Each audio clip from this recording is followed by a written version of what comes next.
Good evening and welcome. Welcome to my kitchen.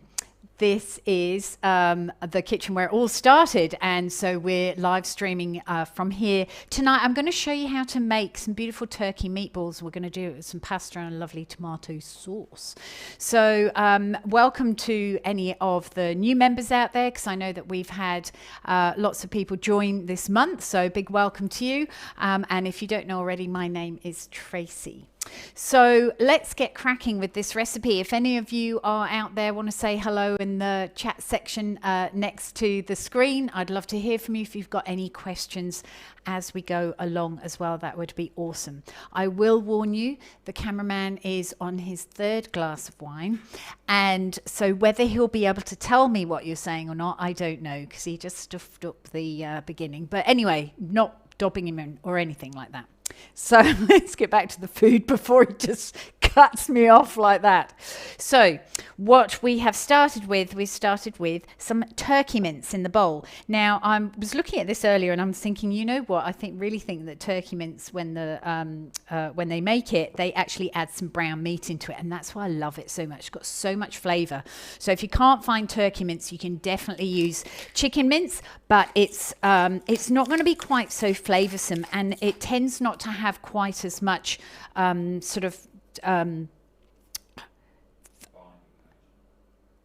cameraman said something then. Beg your pardon? Binding agent. No, that wasn't it, but very good. Fiber, thank you. At least he gave me a chance to get my words right. So I think it has a lot more fiber in it, the turkey mince, as compared to chicken mince. So if you are making this with chicken mince, you may have to put a few breadcrumbs in. I've tried to keep it as simple as I possibly can here today, and I'm just seasoning the mince with some salt and pepper. So I'm going to pop this over here because we're going to need this for later on. And the other things that we're going to put in here tonight, I've got some ricotta. Now the ricotta is actually going to make this really lovely, and looked at the wrong camera then, make this really lovely and soft and smooth and quite silky. It's a really, really nice concoction with a little bit of ricotta in. So in goes the ricotta. I've actually had this draining for about half an hour or so. It's only 125 grams. There's a little bit of whey in there, but I just wanted to show you also that the ricotta that I'm suggesting that you use is the Barello or a Casa ricotta, a local ricotta. So here in Perth, this is one that is made in Oakford in WA. So it's a lovely local brand. You can see the Buy West Eat Best sign on there as well. And if we have a look inside, it's really quite sort of it's got like almost like a little bit like cottage cheese. So some of the more commercial brands that are made in bigger batches they're quite smooth. So don't buy smooth ricotta, because there's no texture there whatsoever. You can see how it's sitting in the bowl. Beautiful, beautiful texture. So try and get yourself, I'm going to pop this in the fridge, try and get yourself some Barello ricotta, won't you? Because it really is gorgeous, a gorgeous thing. I'm also going to pop in some. This cheese will give it that milky, sort of silky texture and milky flavour. But I'm also going to pop in some Parmesan cheese as well. And that will give it a little bit more salt as well in there. And it will also give it that lovely umami sort of cheesy flavour in that as well. And it'll help colour the meatballs, which is quite beautiful. So a couple of pinches of chili flakes, only if you want to. And if you are making these in advance and you're leaving them in the fridge for a few hours, the chili will start really coming through those burgers. So unless your family loves it super hot, don't go overboard with the chili flakes, will you? We're using the Herbie's Spices chili flakes, and they're like a medium sort of chili flake. I've got a couple of small cloves of garlic. This is still Mark Ravlich's garlic from all that time ago. I think you can watch the kitchen conversation with Mark on the Cooks Collective and get to know him. He's a local guy who grows beautiful, beautiful garlic. So it's very interesting hearing lots of people coming back saying that when they bought his garlic and took it home, one gentleman said that his wife is usually so allergic to garlic and she really can't eat it, but with Mark's garlic she had no allergic reaction whatsoever with it, and that's because Mark doesn't spray it. So a lot of the imported garlic will be sprayed, so it's a good idea to get local garlic wherever you live in the world. So this year I'm hoping that I'm going to, I'll grow some more, and hoping that it will actually work, because last year it was a dismal failure. But anyway, not quite time to plant yet. It's around Easter time, I think, around April. So I've also got some sun-dried tomatoes, because there is still a place in the world for sun-dried tomatoes in some recipes, and this is certainly one. These are actually semi-dried tomatoes. You can use sun-dried or you can use semi-dried, but what I do want to do is take off a lot of that moisture, because the mince is quite wet. I don't want to add any more wetness to that mince. So once you've patted them dry, or just squeeze them dry a little bit, still got a little bit of moisture in, which would be nice. They won't make the meatball mixture too soft either. So we're going to chop those up nice and finely, because I'm going to use a little scoopy loop and make these into meatballs. You know, I haven't smelt sun-dried tomatoes for quite a long time. Semi-dried tomatoes, they do smell really good. No wonder it was such a great rip-roaring success. So tonight I'm going to do these with a tomato sauce, which is already on the Cooks Collective. So I'm not going to show you how to make the tomato sauce tonight, because you can watch that video at another time and learn. But the meatballs is really what we're talking about tonight. But I just had a brilliant idea then that I hadn't even written down on the recipe, and then because I spoke before I said that idea, I've just forgotten it. Anyway, so that's how fast my brain works. Amazing. So I've got from our shade house, which I've just been out to pick, some basil and some parsley. Just going to get this, managed to splash that all over the place.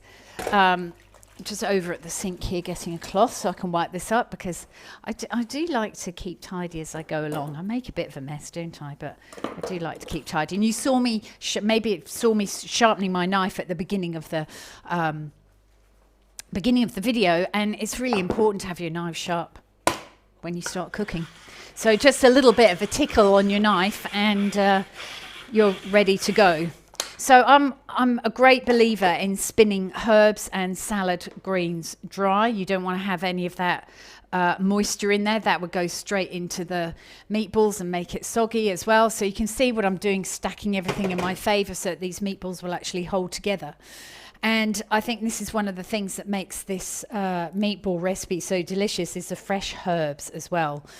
So perhaps if you're in a country where you can't get herbs, or you're not in summer, you can certainly use, say, probably dried oregano, I think would be really nice in this. And for this amount, you'd probably be putting about a teaspoon or a teaspoon and a half of dried oregano. Or if you've got fresh marjoram in the garden, you can use that. You could also use rosemary instead if you wanted. And or chervil if you wanted. That would be nice, actually. A little bit of slight aniseedy parsley flavour. So there's lots of different varieties or variations you can do, and I think that's what I'm really trying to teach on the Cooks Collective as well, is like you don't have to follow the recipe to the letter if you don't want to. So you can make it up yourself. I've probably got more herbs than it says on the recipe, because I really like them as well. So there we are, they're done. Just picking off those little stalks, just so that we don't get any sort of hard bits in the meatballs themselves. So going to give these a good old chop, and they do need to be chopped close to using, otherwise this basil will go black. So I've picked off all the nice little tips off the basil plants, because they're the most gorgeous flavoured basil. The larger leaves can be a little bit overpowering. Maybe I have done a few too many herbs. I don't care. I might not put all of them in. We could keep a few for the top if it hasn't gone too black by then. All right, so in a second I'm going to turn my, I've got over on the stove a large pot of water to cook my pasta, and I've also got a large frying pan to fry off the meatballs once they're done. So I'm going to go and heat them up while I actually shape the meatballs themselves. So let's have a look at this. I reckon that's probably about 4 tablespoons, isn't it? I think that's sort of about the right amount that we're wanting for that. Just going to rinse my hands, turn on my equipment over here. Rid of that. Pop this away, tidy up as I go along. So we're definitely going to be putting salt in the water for the pasta. If you cook pasta without salt, it really doesn't taste nearly as nice. Please use salt in your cooking, unless your doctor has said, totally keep it out of your cooking. But it certainly does enhance flavours. And as we use that lovely Murray River salt flakes, they definitely make it taste really good. And if you're a bit worried, because I know there's possibly some salt police out there, if you're a bit worried about how much salt I am putting in there, just think about how much of the water will drain away, which has got a lot of the salt in. But because we're boiling it in that salted water, it needs to take on a little bit of that salty flavour. So I'm going to light my wok burner at the front here to coat with our beautiful frying pan, the Solid Techniques frying pan. I do love these, and I've just for those of you who have got these out there, I've just literally, as I was getting everything ready here in the kitchen, I've actually put that onto the heat with a little bit smear of oil in it right the way around the outside. 5 minutes on the heat, couple of minutes off the heat, 5 minutes on, couple of minutes off, and it's just given it a lovely sort of dark patina. So when I go to put the little meatballs in there, because they've got cheese in there, you don't want it to stick on there, otherwise you're getting a big mess. All right, so they're heating up while we'll do this. So the easiest way I know how to make meatballs is, let me just dry my hands here, is to use one of these little scoops. Now, in the recipe, I think it says a 60 ml scoop, but I think I've got about a 40 or 50 ml scoop here. So I'm going to have a look and see how large. I think we'll make them the small ones. But you can actually, if you've got a smaller scoop, you can just put 2 scoops together and make a larger meatball if you want to. Or what I love doing with these as well, I did it the other day. Oh, I've remembered my idea. Fantastic. You're going to have to wait now, because I'm not going to say it now, because I'm going to say something else. So you can make these into larger little patties, and you can cook them like that. In fact, the other day I had some chicken soup, cream of chicken soup, which is on the Cooks Collective as well, in the freezer, and I actually just reduced that down a bit and made that into a lovely sort of lemony sauce to go with this as well, and cooked off some mushrooms, and it's absolutely delicious, although I say it myself. Right, so cooking is only is only restricted to your imagination really as well, and whatever you've got in your freezer or your fridge or whatever, there's lots of things that can go together. So I've got this tray, and I'm literally just going to be very quick at making these meatballs like this. And while I'm doing this, so when you're making meatballs with one of these little scoops, it's important to pack it well. And I use the middle part of my hand so that I've got it slightly cupped, so you've almost got a perfect meatball when it comes out of the little scoop. And I take bits in my hand like this. This comes from working at Mustard Catering years and years ago, doing cocktail parties for thousands, got 4 pieces per person and 1,000 people you're catering for a cocktail party, and you certainly get quick at doing this sort of thing. So it's really a bit of a practice.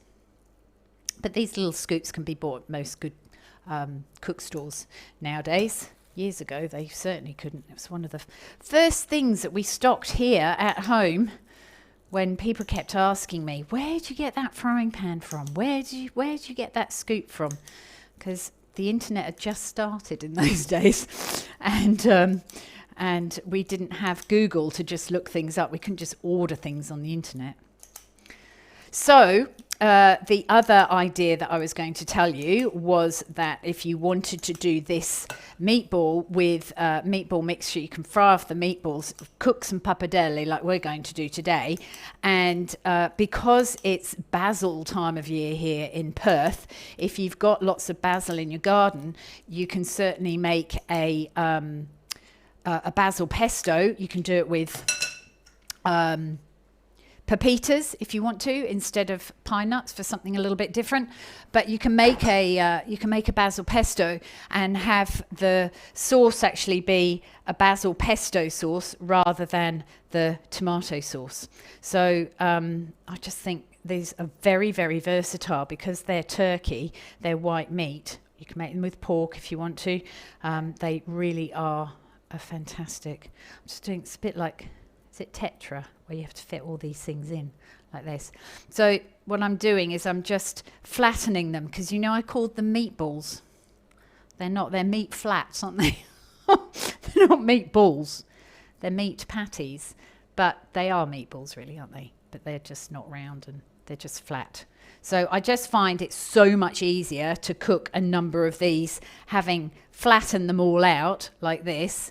I'd probably spend a little bit more time loving each one of them like that, making them really, really beautiful. But I won't tonight. See, you lot, it's nice. You give everyone a little bit of attention, and they'll all look beautiful at the end, won't they? So there we go. There's our meat flats ready to go. My water's boiling as well. I'm just going to wash my hands again. I don't know how many times I've washed my hands in a day. It's got to be dozens and dozens.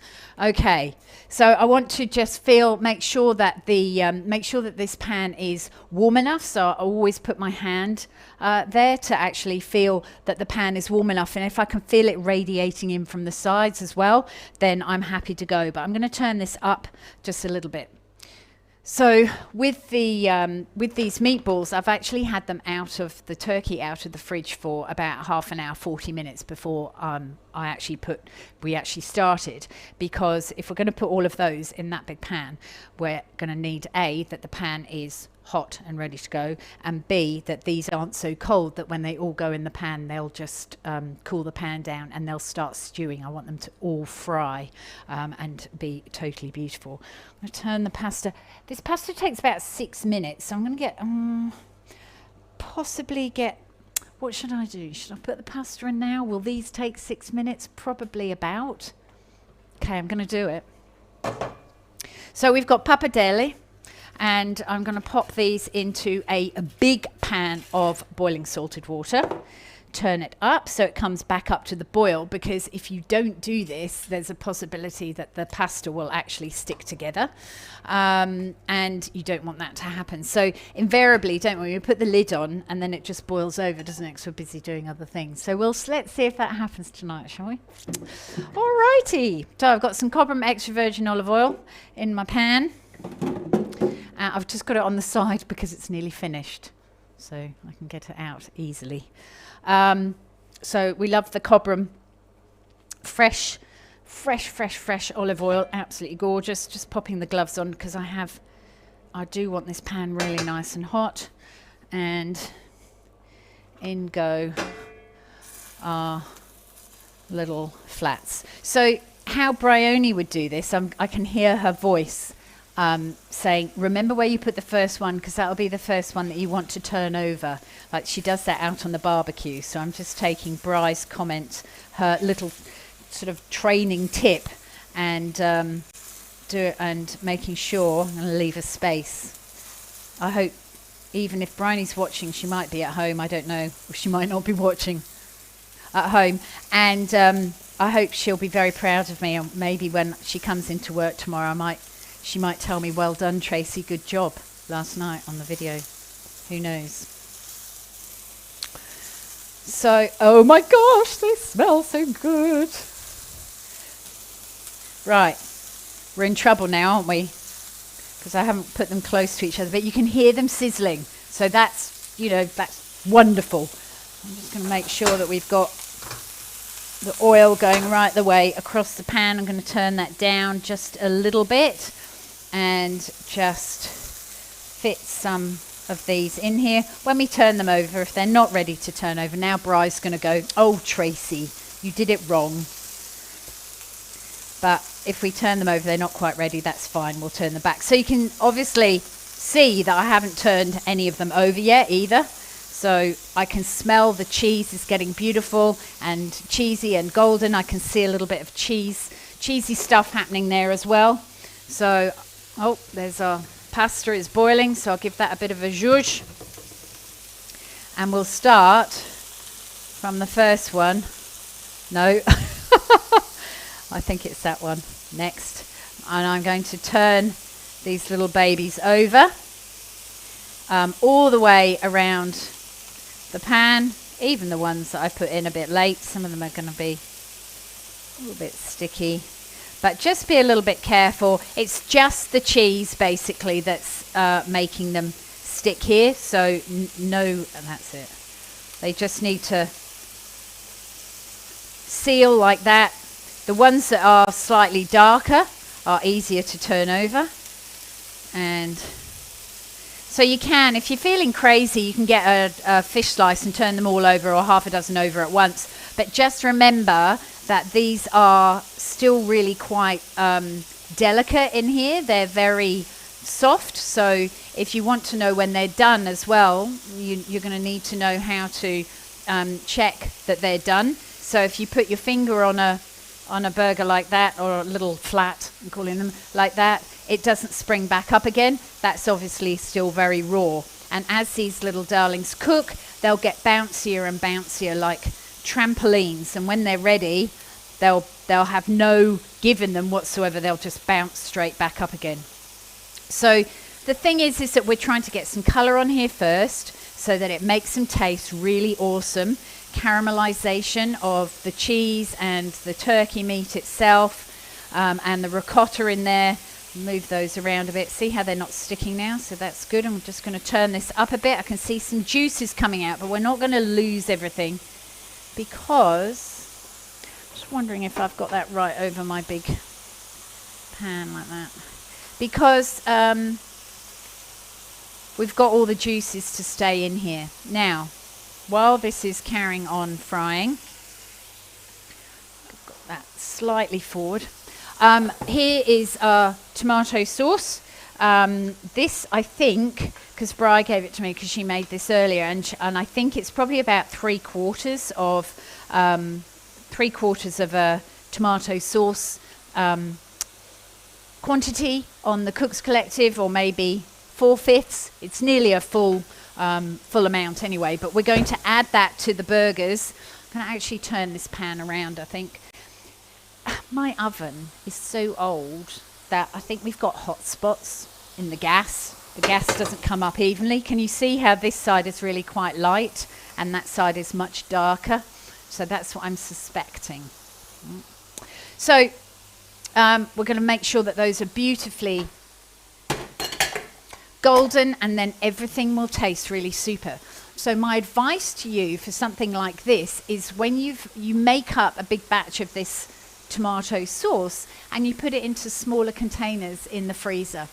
So if you really want to, you can put it in snap-lock bags and sit it flat so that it defrosts really quickly. Otherwise, put it in some glass or plastic containers. Give it a little room to spread, because as we all know, when you put anything liquid in the freezer, it does expand a little bit. So give it a little bit of room to expand. Don't have the tomato sauce touching the lid on the top, because it'll just pop off, or maybe even snap the lid. I've had that happen before.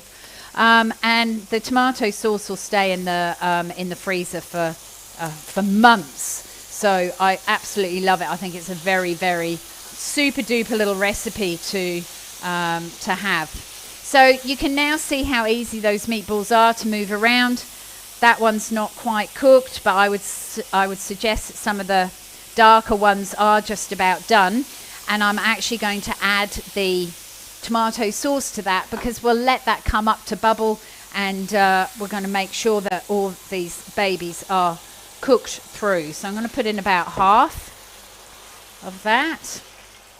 So the tomato sauce, you know, is beautifully fresh because you might have gone to your market and bought some gorgeous tomatoes. So it's fresh tomatoes. We use canned tomatoes. We use onion and garlic in here as well, and tomato paste to give it a nice bit of depth of flavour in here as well. So you can... Sorry, the cameraman said something then. No, he did. Nat's still making meatballs. Oh, Nat's still making the meatballs. Come on, Nat. You can work quicker than that. Well, at least you've seen me do the whole lot. Have you got a scoopy loop? Has she got a scoopy loop, that Nat? Natalie. If you haven't got a scoopy loop, Natalie, that's what you need to go and invest in because it's very, very quick. But I'm glad you're making the meatballs. We might be eating them slightly earlier than you, but you'll still love them. Delicious. And I know that you've got tomato sauce at home because you've made some of that. So they're bubbling away. I'm going to turn this flame down now so that we don't want to overcook them, but we want to make sure that they really are thoroughly cooked. So the pasta is not quite ready yet.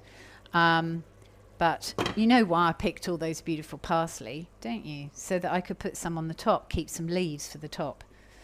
So today we're going to have chopped herbs on the top because that's what I've got. And I'm going to get a little plate to put those on. On the picture, it looks beautiful on the Cooks Collective, I think, even though I say it myself. You know, sometimes I make a recipe and I go, oh my gosh, that looks really professional, like that. So I never talk sort of in that funny language, do I, when I'm at work? But it's because I'm at home, I think. I feel like be a bit sillier. Don't know why. More than normal. All right. Yeah, there's my pasta. Okay. So the pasta, if you did I tell people the alternatives for pasta? Did I say that? No. I reckon this would be really nice with brown rice, actually. Really, really nice. Or I'm going to do a zoodle recipe or a zucchini noodle recipe with some fried halloumi cheese, some blistered cherry tomatoes, and some pesto as well, because it is pesto season coming up pretty shortly. And this would be fab with zoodles as well. So we quite like having pasta dishes sometimes with the zucchini noodles. So you do need a little noodler or a noodle windy machine, or you do need a mandolin to make the noodles, but they are pretty delicious to go with this as well. The other one would probably be, if you want to keep it a little bit more veggie, would definitely be the old cauliflower rice as well. That would be a really nice thing to serve with these, or mashed potatoes with butter. Yes. So yeah, there's loads of different things that you can do with these lovely little meatballs, and I told you about doing them as a main course as like little patties.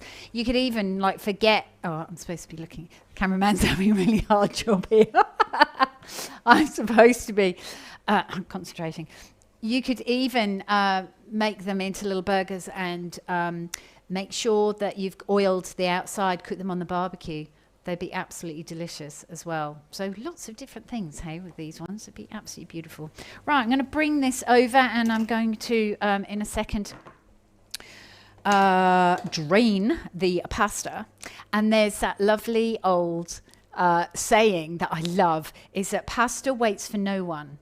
That everyone has to wait for the pasta, because pasta waits for no one. So you need to get everyone around the table and go, dinner is ready, and you need to fib to them and get them sitting at the table about 2 or 3 minutes before dinner is actually served. Because when you're serving up pasta, if you serve it up straight away, it's beautiful. If you put it into your serving bowl or onto your plates and let it sit for a little while, it's actually going to start sticking together and not being very nice at all, because you don't want to rinse it. Big mistake is rinsing pasta, because you want it to be a little bit sticky so that the sauce will actually stick to it and not run off it.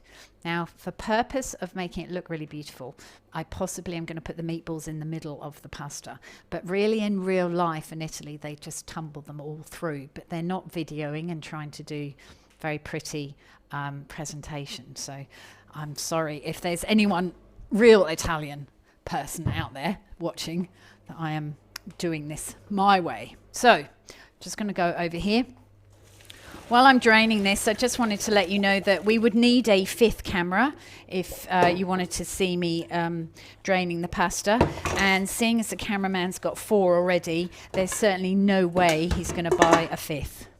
Okay, going back into... I'm just going to put that there. It'll actually warm up the plate, won't it? So I have my timer all there, all ready to go, and everything. Isn't I? Honestly. So let's pop the pasta in here, and I would certainly have some extra parmesan to serve as well with this. And I love this pappardelle. It's really gorgeous, isn't it? I know that Natalie is watching, but I believe she's also made her own pasta. So she goes to the top of the class, clever girl. But I've been at work all day doing really important things in the office, like writing the Cooks Collective Dishing It Up email to go out on Friday. So I've actually bought my own pasta here. Not made it, but I do like making it. I like making it the weekends when I've got a bit more time. All right. So I'm going to get my spoon. I have not got all the equipment here that I have got on Matters of Taste, and it's a little bit frustrating. Look, I need the big scoopy spoon, don't I? The huge one. But you know what? I'd probably even just pop the pasta in the big pan and just serve it from there. Wouldn't you? There's probably a few people out there going, why didn't she just put the pasta in the big pan? Because I only just thought of that one, and that would have been really good. Then I wouldn't have to wash up the pan and the bowl. There we go. Looks very beautiful, doesn't it? Gorgeous colours. Beautiful beautiful smell. I know that tomato sauce will be seasoned very well, thanks to Bryony. And must remember when you're seasoning tomato sauce to make sure that you've put enough salt in there to really bring out the flavour of the tomatoes. So tomatoes can be a little bit overly sweet, and they can be a little bit bitter. So just depending on sort of what time of year, I guess, you're getting them or collecting them, and whether they've possibly even come from your garden, which would be perfect because they'd be lovely and ripened on the vine, or whether you've bought some that have been picked a little bit early and green off the vine, and then they've ripened. You're never going to get that beautiful flavour of tomatoes if they're picked too soon. That's a bit far away, isn't it? But anyway, there we go. There are some beautiful turkey meatballs, or you might make them pork, or you might make them chicken, who knows. But enjoy those, and we're going to say goodbye now and tuck into dinner.